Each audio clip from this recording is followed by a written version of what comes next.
Welcome back to Music Rankings, Reviews, and More. And today we are back with the new album review. Today's album that we will be diving into today is the new Ed Sheeran album called Subtract, or it just has a minus symbol, but it's formally Yeah, called Subtract. This minus. is the Yeah, last inductee of his math series of albums. He has one for apparently, yeah. every sign. He has plus, minus, multiplication symbol thing, and then the divide and equals too. Um, and while I will say I'm not familiar with the other works, I definitely think like his last release Equals got a lot of hate. I will say this release overall was Yeah, definitely better for most people's expectations, like especially for popular appeal, I guess you could say. yeah, So that was good. But we're not gonna say our final score till the end. Basically, what we'll be doing is giving our opinion on the album, our thoughts, strengths and weaknesses for the album. We can list a couple because I definitely wrote more than a yeah, few down for both sides. It definitely has a good amount of strengths, but also a good amount of weaknesses. Really just depends. And then we'll go through each track. So there's 14 of them, so strap in. yeah, And then we'll give our overall review, just like a basic summary conclusion of the album, fate best and worst tracks in our opinion, and then our final score out of 10. So let's get into the strengths and weaknesses of what we found for this album, not anything pertaining to particular songs. For example, listing a song as a particular strength or weakness is not part of this. I know there are people on our channel that might do that. Someone like Nick would probably do that as a joke um, for either side. However, it's just a general strengths and weaknesses of what this album does at its consistencies.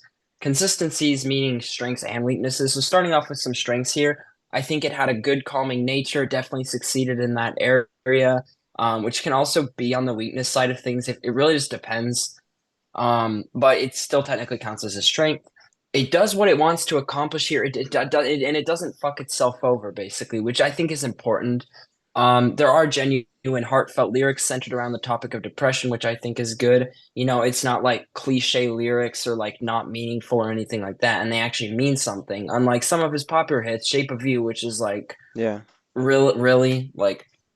Speaking of which, another strength is that it's not a radio album. There's like nothing on here that's going to get like billions of streams, I assure you. Like I'm pretty certain already, even though this album has only been out for albeit a few days, I don't see any of these songs getting billions of streams, thankfully. And then the last strength for this album is I think it goes outside of Ed's comfort zone lyrically speaking. You know, he's never done an album like this lyrically where he just is so centered around his innermost thoughts and how he's feeling and truly how he's doing as a person. Um, but there again, so that's a good amount of strengths for this album. So it can't be the lowest grade. But there are also a solid amount of weaknesses. For example, the vocal runs at times can be a little bit weak. I'll be honest with you. Like some of them are good, but there's others that I'm just like, it's okay. It's not really that good though. It also can be potentially viewed by some people as coffee shop or grocery shopping music, just because of how like boring some of the songs here are. Like, let's be real. Also, the song structures are very simple. None of them are that complex. And kind of combined in that same viewpoint is the fact that instrumentally, it doesn't go outside of Ed's comfort zone. So while lyrically it may do that, it doesn't do that instrumentally. It's very sticks to the formula. It sticks to the basics of what he knows instrumentally. So yeah, that's what I think for strengths and weaknesses. yeah. I pretty much agree with like all that. Pretty much like the strengths is like the lyrics definitely step up from like his past stuff. Like especially as you said, like Shape of You. That's pretty Yeah, dumb the lyrics. So ad like song. the lyrics are not like amazing or anything super new, but like a lot more interesting and meaningful and like deep. So that's definitely an improvement. And then like there's nothing like annoying like radio hits or anything. It's just kind of like light instrumentals, which is kind of a weakness and a probe. Like it's not super annoying, but then also like it's not anything that's like really memorable or that anything that sticks with you. So I don't know, Yeah. yeah. And Yeah, yeah. yeah, I agree with what you said there. So diving into the track list breakdown here. So starting off here, the first track, the reminder that there are 14 of them, so this could take a bit to get through. Um, So starting off, we have the song "Boat." A very simple title. The single and opening track of the album, it kicks it off by seeing Ed, falling into a depression and basically bringing up points about the struggles that come with it. So lyrically, it's definitely in tune with what he's thinking and feeling. But it also brings up points about the resilience towards hard experiences and dealing with those feelings. And again, I wanted to focus more on the lyrics here because outside of some simple acoustic guitar riff and some added atmosphere through the use of other instruments, I just don't think there's honestly that much to dive into here, instrumentally True. speaking. It is a solid track. It's not really good or bad. Like I said, nothing crazy here. It's just very, very mid, this song. Yeah, so pretty much like nothing too special. It's not annoying either. It's just like it's a simple acoustic guitar for the most part. It's not good, but it's not bad either. It's like just like you said, Ed Sheeran, like the vocals are fine. Like he's never been a great singer, but it's not like terrible either. So like it works for what this Yeah. is. And then like the lyrics, they are good. It's like about being like resilient, knowing like, like this depression, like you can't be torn down after like hard experiences, like stuff like that. So that definitely is a lot more interesting. Again, like Shape of You, I've said that before, but Right. And that's the thing you have to appreciate about this album. Like, there's no way this album could be a three or below just because the lyrics are actually yeah, interesting, and that's you can true. actually you actually have to interpret the meaning of the lyrics at times. Whereas like Shape of You Yeah, is very explicit, not like explicit in like a cussing sense, but it's like yeah, very you know what the lyrics mean. I'm in love with the shape of you. Push and pull like a magnet too. Like it's yeah, pretty obvious the lyrics, not really anything to interpret deeply. So yeah. but here there actually is on this album, which is important. So that's good.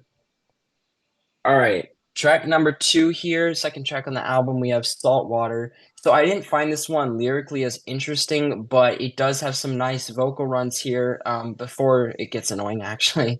Um, and despite not being the world's best vocalist, that is, it's based around the acoustic guitar once more, but this time around chooses in to add more classical arrangements towards the end of the song, which add more layers. So it does make it a bit more interesting by the end.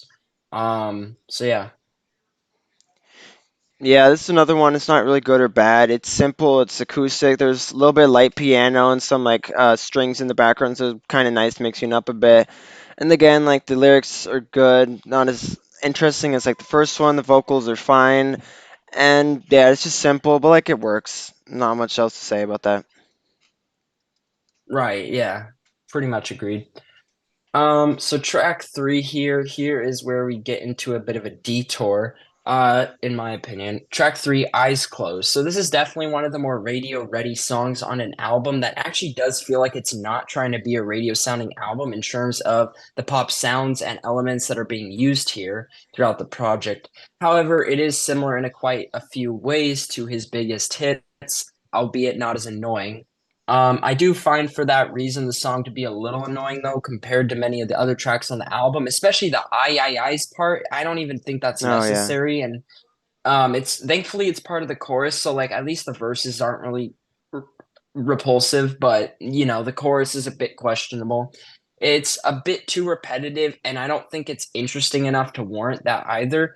Because there are some songs, AWOL Nation, that are extremely repetitive, but actually can keep it interesting through the use of several different elements. But here, I just really don't feel like it needs to warrant that. And like we said, like I said, one of the weaknesses of this album is that it can be viewed as coffee shop music. Guess where I heard this song in public? A coffee shop. That basically proves my point. So like, no, yeah. I legit heard this and I was like, wait a minute, is that the song from the new Ed Sheeran album? And it went, yeah, yeah, yeah. So I was like, oh my God, it actually is. Well, What do you know? Yeah. yeah, I did like this song slightly a bit more than the first two, just for the fact like I found the instrumentals more interesting because most of the tracks, or almost like all the tracks, I could say, they don't have the most interesting instrumentals. Yeah. Like it's they're fine, but like they're also just kind of boring. And this one's like a little bit more energetic, sort of. And also the lyrics. I looked up. Apparently, it's like about the emotions you feel when you lose an important person in your life. So again, like interesting lyrics. That's pretty interesting. And then also, like you said, the I's part. Why do you really? I don't know. Like that's kind of an unnecessary part, but like yeah, it's not a bad song, but Yeah, it's nothing too interesting though. Yeah, I pretty much agree there. So track number four here, we have Life Goes On. It's a pretty simple chord progression here, like a lot of the songs are, but it is calming. It has a very modern folk feel to it. The vocal runs I'm actually not a fan of here, like I was on some of the previous cuts, but you can definitely feel and hear the passion behind this piece, which does actually match the lyrics. So I will say, you might disagree, but I would say it's an improvement from the last song because it actually has passion. Where it's like I feel like just yeah. But it's a solid song. I'm not crazy over it, but I don't think it's like bottom tier on this album or anything. It's just kind of in the middle for me. Yeah, it's a fine track. Again, I didn't find it super interesting and mostly just, acoustic guitar, a little bit of piano, and that's pretty much it. Yeah. Yeah. Track number five, another detour on the album here. And by detour, I mean like a lot of this album sounds like the same fucking song. That's not a bad True. thing necessarily, Yeah, but it's all in that acoustic folk style. pretty much. This, however, is not. This right off the bat, the track starts off with a rap style beat almost. If it wasn't for some of the other subtle background elements to this song happening here, this song would be a massive snooze fest for me. That's not to say I don't find it boring. I do, but I just find it to be a song that exists in 2023. Like it's here, it's on the album, but it's kind of whatever. The background elements do have a very nice, intriguing sound to them, I will say, but the basis of the song and the vocals just don't do anything complex at all here. So honestly, this is one of the tracks I would say if you are a fan, or even if you're not, it's definitely a skip in my book. So I wouldn't come back to this song Mm. much. Yeah, this one is kind of like a bit more like a poppy sound, kind of like that drum beat kind of sounds like hip hop sort of, which I don't really like because Yeah. those type of drum beats usually annoy me. And it has a little bit of like electronic sound or something I kind of noticed, I think. And again, the instrumental's really light. There's not really much to it. It's just kind of boring again, so yeah.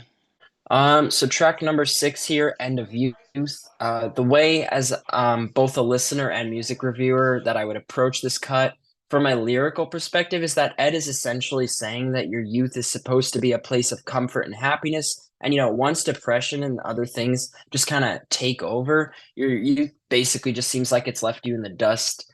So that's the way I interpreted that. I don't think I'm too off there. The orchestral, almost sounding instrumentals and passionate vocals do actually know their place in this track, but also don't overstate it either. So I would say this is actually a very much needed track on an album like this, especially with the concept that it's going for. Yeah, pretty much makes sense. I don't really have much to add. Again, it's just more light instrumentals, just the acoustic guitar and piano, like most of these tracks, like not really mixing it up too much, but whatever. And like the lyrics, again, they're good. It's kind of like the standout. So yeah. Yeah, it's kind of why I'm trying to talk about them more, is because again, like you were saying, like instrumentally, there's not always that much here to talk about, which is kind of disappointing, but also expected. So, all right, track number seven, we are approaching our halfway point here. This is Colorblind. So I will say, of all the songs on side one of this project, I feel like there's the least happening here, good or bad, actually, of all the songs so far. It's not necessarily a bad thing per se. It has a very calming feel to it without any distractions from what it's trying to accomplish. And it doesn't get lost in itself like some random AJR song, which is important. It's a simple song, nothing too complicated or awesome, but not too terrible. Yeah, pretty much. Again, it's more acoustic, light piano. I've said that a lot. I really don't have much more to add. That partway through the album, I would just kind of like I kept repeating myself and like saying the same thing. There's not much else to say for a lot of these tracks, to be honest. So yeah.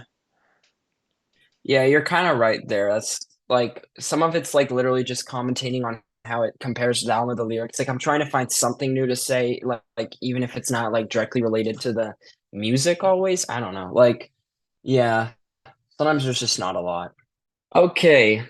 Starting off the second half here, we have Curtains, a song more in the style that I gravitate towards, which will ultimately make me a tad biased. The drumming here is actually worth noting just for the fact alone that it's actually prevalent. And the other song, it's either legit not there or it's just too quiet. The acoustic guitar has been mostly replaced here with an electric guitar and has a nice little riff here that isn't complex, but it's catchy enough to grab fans of both indie rock and radio pop alike. So I will say, if there's one thing that Ed is, it's smart. Like he knows how to attract listeners, which is undeniable. Has literally the third most streams on Spotify in terms of followers monthly. Um, yeah, not that he deserves that or something, but like that's a fact. He knows how to attract listeners. Nobody's denying that.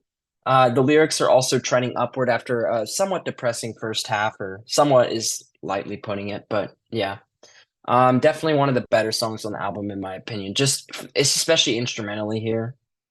Yeah, I agree. Actually, I did like this one. It's a bit more energetic. It's not as boring as some of the other ones. And again, the drumming is kind of stand out just because most of the songs like either drumming's not there at all, or it's like yeah, like this is one of the only ones where it's like you really do notice the drumming. So that's something. It's kind of catchy song, and like as you said, a bit of electric guitar. Nothing crazy, nothing like brand new, but like considering most of this is just like acoustic guitar, it does make me like it a little bit more. And yeah, just I think it's a bit better than some of the tracks just for like the instrumentals, because the instrumentals they just blend together. Some too boring for a lot of them. Yeah, and that's the thing. It's just a nice change of pace on the album, so it does kind of stand out from like everything else. Track number 9 here, we have Borderline. It starts off kind of similar to the last track, which leaves fans feeling good and with a similar intro piano line, except for the fact this time it continues throughout most of the song, whereas the last song kind of turned into an indie rock slash pop song. But this song eventually transforms into a song that sounds like if Adam Levine was asked to sing a song Ed Sheeran wrote. For those who don't know what I mean, for those who do know what I mean, that's awesome. And for those who don't, Ed essentially uses the falsetto part of his vocal range, which is just honestly not that necessary, especially because it's throughout a fair majority of the song. The lyrics and instrumentals here are nothing offensive, but the vocals are a bit questionable. I just don't see any value in what he's trying to do here. So. Yeah, true. I don't have much. Again, it's mostly just light instrumentals. I didn't dislike his vocals on it that much, but it was a bit annoying. It's kind of like, why? You know, I mean, I Yeah. guess it's mixing it up a little bit. I don't know. Like, Ever since the Habits song came out, where it's like mostly just falsetto, I've kind of disliked that part of his range because it just kind of reminds me of that song a bit. I don't know. Track number 10, double digits. One of the few songs, this is Spark, by the way. One of the few songs on the album that towards the end actually momentarily changed pace, making it a bit more interesting compared to some of the previous cuts here. Has some nice background instrumental sections throughout the track as well, which give it some solid layering, and you can tell this is a song that Ed took more than just a little time to make, which is good. So yeah, yeah, I really don't have much to add for this one. Especially latter half of the album. Like, they're fine. Again, they're slight just not as instrumentals. memorable.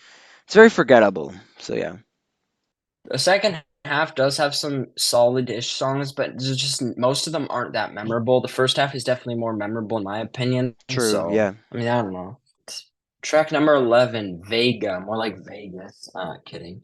So track 11, Vega.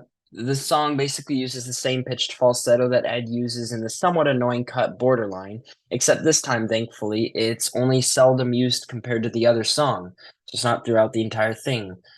Sharon uses the rain, sun, and stars as like a real life metaphor to describe lots of emotions, the depression discussed on this album, and some other problems. This song is done in a mostly acoustic folk style, like a good majority of this album. So nothing too different, but it does have some metaphors that you can try to interpret there. So that's good, I guess. Yeah, this one's it's fine. The lyrics are good. Again, the instrumental's basically the same, mostly folk like acoustic style. It's fine, whatever. Yeah. See, this is the problem with reviewing Ed Sheeran albums, is you just find yourself repeating yourself. Um, it's not an insult, but it's true. No offense, Ed Sheeran. Um, yeah. Oh, hopefully Ed Sheeran doesn't come at us the way he came at Fantana, or else like we're gonna probably get sued or Yeah. something. Okay, track 12, Sycamore. So despite this album being involved with, I believe, the same producer that actually produced some of Taylor Swift's more folk-centered project, it does truly sound like a Taylor Swift folk-style song, even if you didn't know that. The song talks about bracing yourself for unfortunate news, which Ed had to actually deal with both his best friend dying from a heart attack and his wife getting cancer while being pregnant. So two very unfortunate events happened around a similar time, so that kind of stinks. Um, Several lines in this song reference Ed waiting in the hospital, the worry and sadness he felt, and being in denial, but then, slowly coming to realize that these things are actually real. It's the most emotion-focused song on the LP and likely lyrically some of his best work, both on the album and of his career, so I'll say that. Yeah, it is interesting. Yeah, lyrics are good, but again, instrumental's kind of the same. It's kind of boring, but it's not bad. It's whatever. It's just the lyrics that really stand out the most, I guess. Yeah. That's the thing, it's like we're not just calling it boring because it's an emotion-centered song with piano. There's one that actually is an emotion-centered song with piano about, like, pretty much actually the same topic, but done it to a much better extent. You might know it, What Sarah Says by Death Cab is very similar to this in terms of topic and lyrics, but it's and has piano, and it's an emotional song, I guess you could say, and it's done to a lot better extent, so, yeah. Like, it could have been done better, this song, but I'm not complaining. Um, Track number 13 is called No Strings. So, No Strings is a track that dives into the relationship struggles that most couples face somewhere down the road. The piano is the center and basis of the song here, and the lyrics and vocals complement it well. The line, "If we make it through this year, we should celebrate it," does actually really resonate with me. I don't even really know why, but it just did, so I kinda chose to include it in part of this review. Towards the end of the piece, it talks about not giving up on love and not letting it be defeated, as that's what Ed claims to be fighting for here. So, again, like, it's a bit like less of the type of song that would fit on an album like this, but it's not bad lyrically. It's just different, like compared to some of the other songs, I guess. Yeah, and again, same thing. Lyrics are good, but the instrumental's just kind of boring. I don't have much else to add. I feel like I'm repeating myself for every single song, basically. I mean, I'm sure by the conclusion of this album, you'll have more to say because it's like as a whole. So. Yeah, yeah. All right. Track number 14, The Hills of Aberfeldy. So while the last cut off of Sharon's final math-centered album, Emotional, uh, does indeed continue to have that modern folk feel that is one of the album's consistencies. It does have moments of becoming even more complex than that as it dives instrumentally into some English culture sounding folk here, I believe. And it's a solid end to an album. And while it's not among my favorite tracks here, it's also not in the bottom threshold of songs either. So that's what I'll say. Yeah, this is just another one. It was decent.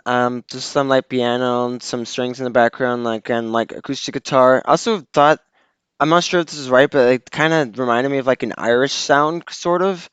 Oh yeah, I'm I was not. gonna say Yeah, that too, but I didn't want to write it, so I just said English sounding because I didn't want to offend anyone that yeah. was Some. Irish. I think it's like I'm not obviously not too familiar with it, but I think he had another song like a while back that had like a similar sound or something. I don't remember exactly what, but like I did notice a bit of that. Like that folk sound, kind of Irish sounding. I'm pretty sure. So yeah, again, it's not bad. It's fine. It does its job. It's whatever.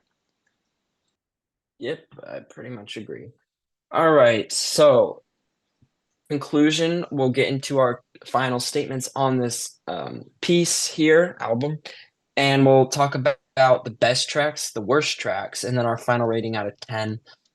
So for best tracks, I wrote down five of them, and for worst tracks, I wrote down three. I just wanted to, I mean, I try to put best tracks more as long as it has like a 5 or 10 out of rating, so I guess that kind of spoils part of it. However, if it's like truly a bad album, like it is hard for me to put more best tracks than worst tracks, just because, like, for example, if we were doing a review of the Little Pump new album, like, there's no Oh way I yeah, would come up with more best tracks than worst tracks. The worst tracks would be like the of whole course. project because that album sucked. Um, Yeah. so yeah, So yeah, this album, it's not great. It's not terrible. It's decent. It was a fine listen. Yes, it was quite boring, but like I didn't dislike it all that much. Like it was fine. Would I listen to it again? No, I would. I'd rather not listen to this again.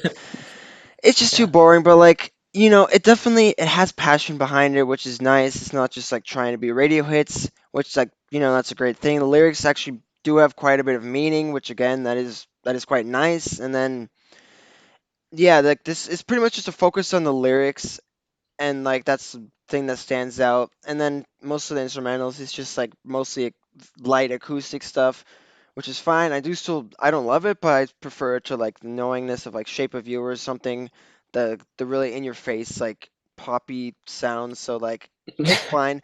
Yeah. Like it's simple. It's kind of like the AJR song we reviewed. It's not nothing breathtaking, nothing new. It's just simple, but it does its job. And for that artist, when in this case Ed Sheeran, it works.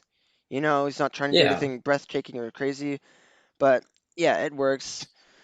And then yeah, most of like the music I've heard from Ed Sheeran, it's just kind of mediocre. I don't dislike it, I don't love it, and Yeah, I'd agree. yeah, and I mean in terms of like modern music, it's definitely not like super low either. Like he's definitely fine. Way rather listen to Ed Sheeran than most, if not all, like I mean, modern I'd rappers. rather listen to So him than most people that are on the radio, but that's yeah, not really saying that's much. true. So yeah, it's whatever. It's pretty much like it was pretty boring, but like it's not bad. It's fine. For best tracks or favorites, I honestly just came up with like two because almost all the tracks are like basically tied for me. And my favorite was Curtains. I thought that was the most interesting one, the instrumentals. And then Eyes Closed is another one. I found it slightly more interesting just because, like, again, the instrumentals didn't bore me as much. And then least favorites, I don't know. Honestly, most of the songs on this album are tied for me because they're very forgettable. Yeah. And then I'll Hmm, just give my final fair. score. It's a perfect 5 out of 10. Not bad, not great, just mediocre. It's decent. It's right in the middle. So yeah. Yeah.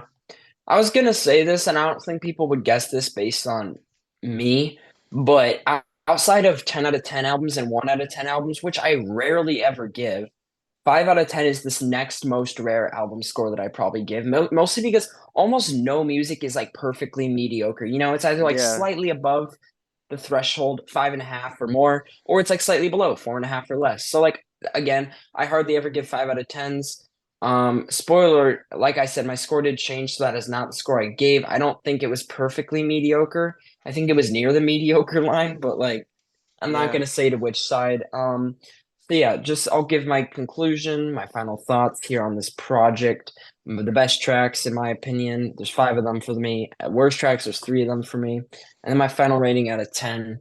So yeah, this is the last math-centered album from Finally. singer, yes, the last math-centered album from singer-songwriter Ed Sheeran.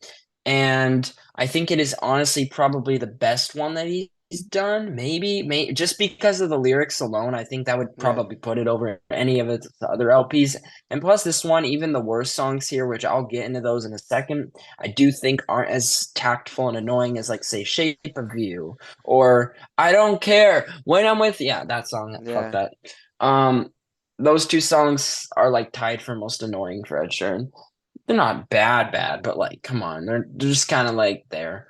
Um, so yeah, this is probably Ed Sheeran's best work to date, which is good because he has not started his career anytime soon. He's been along for definitely over a decade by now. So Yeah. you have to appreciate that.